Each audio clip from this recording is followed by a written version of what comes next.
Hello, my name is Debbie Hughes. I'd like to share my breast cancer journey with you all.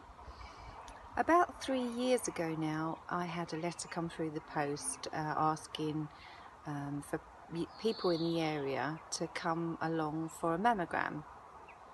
This was from age 47. They were doing a new trial, which I was 48 at the time, so I went along and had a mammogram. And 2 weeks later I was called back.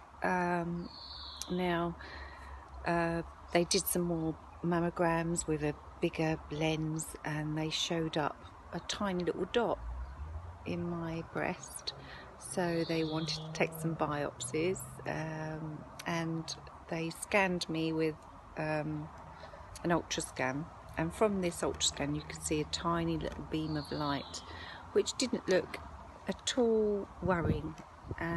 The nurse reassured me that it was nothing to worry about, so I had to just wait for my results.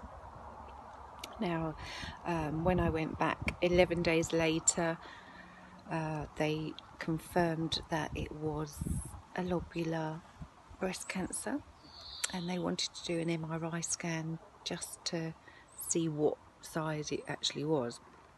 Anyway, so I had an MRI scan with contrast dye, which I was highly allergic to, and this began to burn me from the inside out to my extremities every day for 2 weeks. So I had all my veins flushed out, and the only thing that eased it was bicarbonate of soda and paste, and I pasted that all over me, and within an hour I'd burned through. So when I went back to get the results from my MRI, they could see that I had a tumour the size of a small orange, and they diagnosed it as a pleomorphic grade 3 tumour, which is highly aggressive, and they needed to operate imminently. Anyway, this particular tumour, if left untreated, life expectancy would be 3.5 years. So being called at random 2 years before I should have gone has actually saved my life.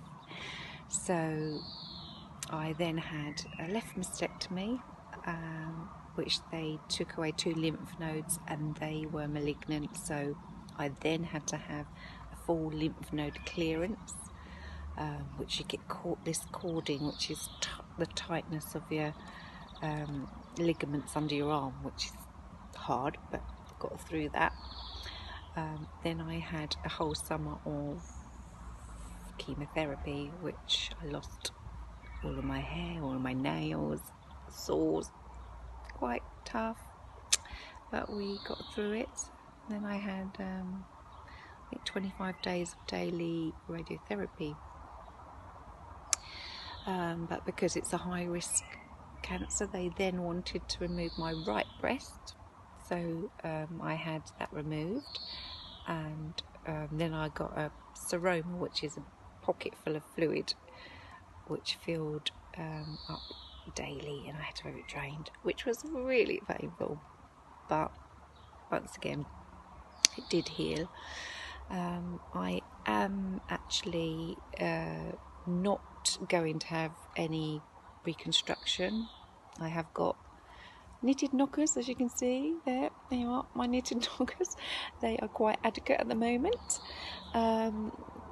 So I'm not going to have reconstruction, because the last operation I actually went into rigour, and the nurse actually said that she had never seen that before.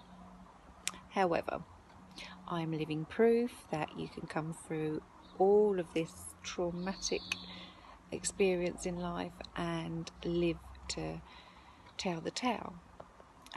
During my recovery, I started to paint with these beautiful inks called alcohol inks, and I have made a collection about my journey through breast cancer, and each of the paintings sort of reflects my subconscious and the beauty.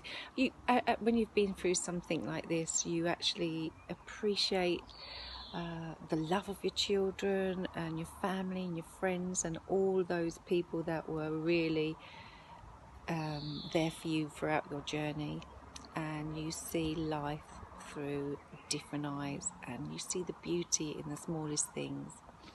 So I'd love you to go and have a look through my website at all my paintings and see if any of them can actually you can relate to at all, and I hope you like them. It's debbiehughesart.co.uk. Thank you for listening. Bye bye.